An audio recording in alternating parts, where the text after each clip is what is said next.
Why, hello, it is I, Chris Brogan, with your news briefs for September 29th, 2017. Really excited about today because I have some guest people to do some of the work for me, which was my friends Jeff Sass and Mark Ensign were kind enough to share some news stories. So, for instance, I have this news story from Jeff Sass. Hi, it's Jeff Sass. I'm here as a correspondent for Chris Brogan and his Chris Brogan Media Reports. So I want to talk to you today about the new products that Amazon's come out with. As you've probably heard, Amazon has launched some new products just yesterday, including 3 different versions of the Echo. The one I'm most excited about is, of course, the little Echo Spot. Now, I have every Echo they've ever come out with. I've got the original Echo. I've got both generation Echo Dots. I've got an Echo Show. I've got an Echo with the camera in it. I can't even remember what they're called anymore. I've got so many Echoes. It's echoing in here when I say something. If I say Alexa, you're going to hear a lot of echoes. Oh, there she goes. So I really think Amazon is killing it on the hardware side. And this Echo Spot is really cool because it reminds me of a lot of products that I used to have. I used to have a Chumby, kind of like a pillowy thing with a 7-inch screen on it. And then I had the Sony Dash, which was actually using Chumby software in the same thing. And now I have the Echo Show in my kitchen. But this Echo Spot is the perfect companion for the bedside. And what I'm really excited about it with is the video calls and the voice calls. Because actually I got my parents 2 Echoes for their place. And most of the phone calls I now have with my parents are not phone calls. They're calls through Amazon and through the Echo.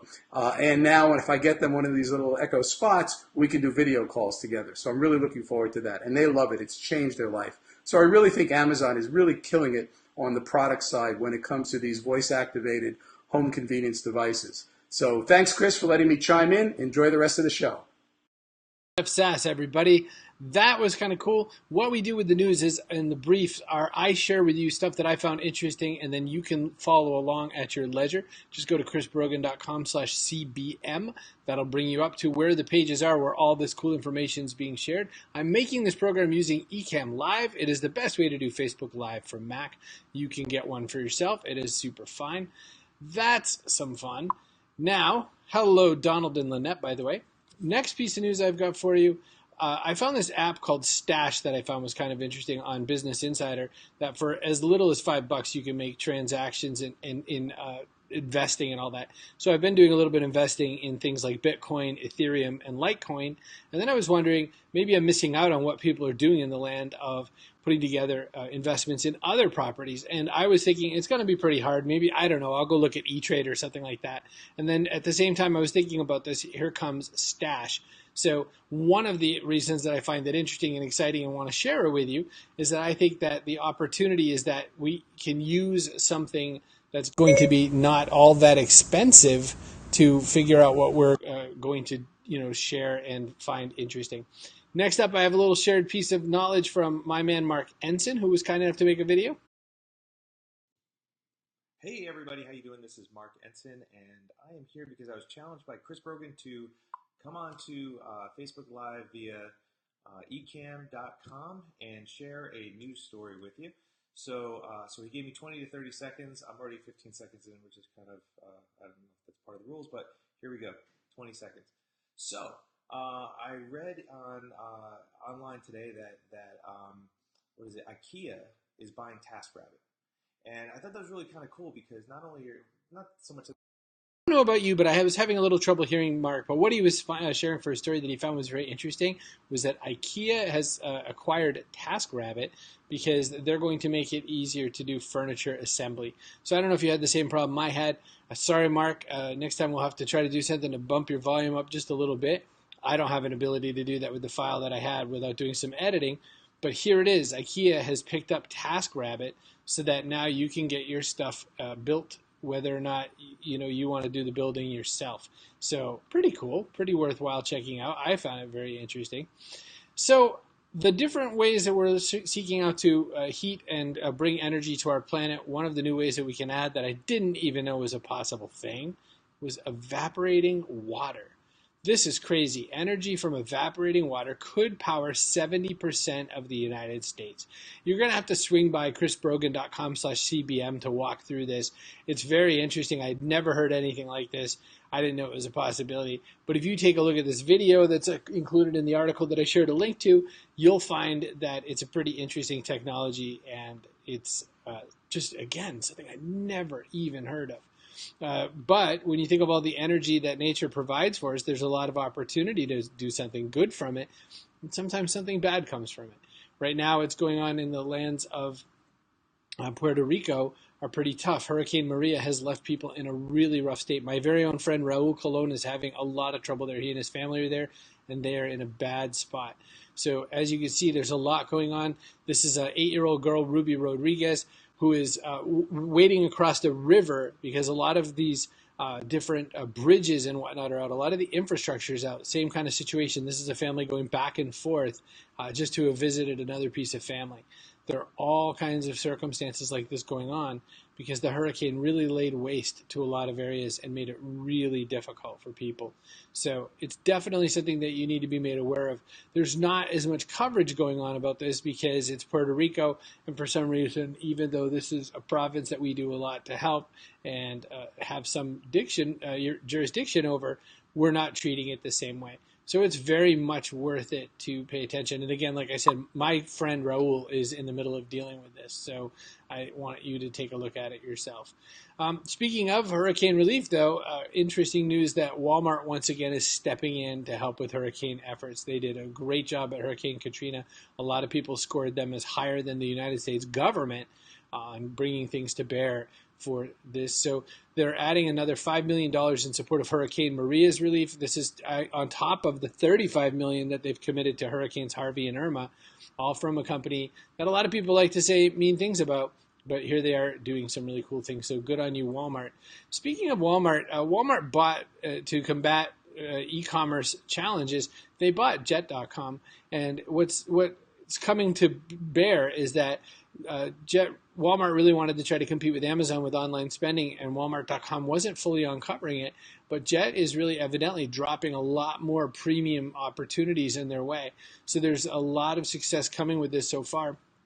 Retail Wire reports that partnership is going a lot better than people thought or worried that it was going to be. So that was pretty exciting. I don't talk a lot about politics. I find that I say that a lot lately. I don't know why. But a lot of people have been asking about the fact that a lot of these NFL people are not saluting and not doing the national anthem and all that sort of a thing.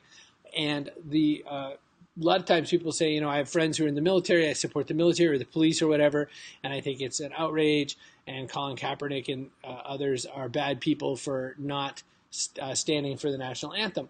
Now, whether or not you think you should stand for the national anthem, I certainly would. What the U.S. soldiers and a lot of my friends in the special operations community have said is that this is not a slap in the face to the military. It's his constitutional right, and that's what all these soldiers fight for. So in their perspective, they're saying that whether or not that's your choice that you want to make, the very important detail is that the soldiers support his choice to make that choice. That's what their big statement is. To that effect, there's a lot of people in the NFL who feel like he has really started to move the needle in conversation. He's shown a level of political activism in a sport that almost never has any real political activism, and so that was interesting. And it's spreading out in interesting ways. Evidently, 2 NFL players were in a GameStop the other day. They saw a young gentleman wearing a Colin Kaepernick jersey and who had been asking a question about how much it would cost to buy an Xbox One console. This 10-year-old named Jaden Watts, the 2 NFL people approached him and said to the kid's grandmother, hey, do you think we could buy him an Xbox and maybe an NFL football game? Instead, they bought him NBA 2K18 because that's what he wanted.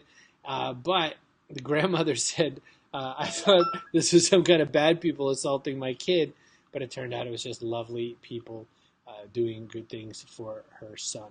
So that's cool. Interesting marketing news. I don't share a whole lot of marketing news on here, but I found this interesting. So Forrester has a report of Marketing Land about figuring out the customer journey. So this tool has all different kinds of approaches to looking at the way people handle the customer journey. And so there's a whole big report on this in MarTech today, and it's definitely worth checking out. So as always, go to chrisbrogan.com/cbm to check out the links, and you're going to have a better time than just letting me explain it to you. There's a huge workfront scenario going on where there's a lot less people than there are available for jobs, and there are a lot of skilled jobs looking for people, but it's getting harder and harder for those to be sourced right now. So there are a bunch of VCs who are starting to try to figure out new ways to handle this. It's not that robots are going to take your job, it's just harder to find the right kinds of people that they want for staffing, because the staffing circumstances that are out there are not matching up with how people are looking and what people say they're needing, et cetera, and there's a lot to be had there. So it's very interesting news to me, and I've seen this repeated in a couple different stories on different topics, that if you happen to be underserved, if you happen to not have the job you want right now, there's a lot of opportunity out there. And also, like I said in yesterday's news, there's a lot of good news in the land of freelance, where you don't have to be a badged employee at a certain company, because a lot of these new technologies are being invested in by very large companies to bring freelance type work inside, because they don't want to have to support the cost of staffing. So it's very much worth working. Hey, what should go in your fallout shelter anyway? What should go in your pantry in your fallout shelter? Oh, good to know. Lifehacker has a report on what you should stock in your fallout shelter. So in this circumstance, they were saying that, obviously you need water. Hey, Melvin, you need dried goods, because that's going to be pretty important. You're going to need canned goods, obviously. You're going to need some cooking oil, salt, and sugar. You're going to also want some pre-made meals, because maybe you're going to get sick of making stuff from full-on scratch.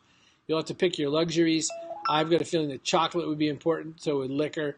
There's a lot of people, who say always stack up on stuff like smokes, even if you're not a smoker. So that was kind of a fun article, just insofar as what should you stuff in your fallout shelter. And I thought you might want to see that. Canned goods need a can opener, no question about it. I read an interesting book about this, where there was a post-apocalyptic type event, and one of the things that he forgot to stock, he had a really well-stocked generator and everything like that, but he forgot toothpaste and shampoo and stuff like that. And so he ran out really, really, really fast, because he just had a little bit of travel stuff, and that was it. So he said to do it over again, that's what he would do. Speaking about the future, do you want to travel pretty much anywhere in the world in around an hour? Well, Elon Musk says you do. He says he wants to take us anywhere on Earth in less than 1 hour. So he has proposed something that he has launched called the BFR. He didn't say what that was, but everyone, every time he mentioned the acronym, he giggled. So they're guessing he might mean big effing rocket. So there you go. In case it was already feeling cool that you could travel really fast by a jet and whatnot, you can now, in the future, very soon, look forward to being able to travel in less than an hour. Once again, as always, this has been a brief for you. You can make this kind of a thing if you want to use Facebook Live for Mac by using eCam Live, really cool platform. And if you want to follow along at all the notes that I've just created from this, go to chrisbrogan.com/cbm, and you can see what's going on there. Follow all of the notes, get your own stories in there. And if ever you want to contribute like Jeff Sass and Mark Ensign did today, just drop me a little piece of video, 20 to 30 seconds long, talking about the story you wanted to share that you found interesting, and I would love to put that on as well. Thanks so much for your time. I'm Chris Brogan. I'll catch you soon.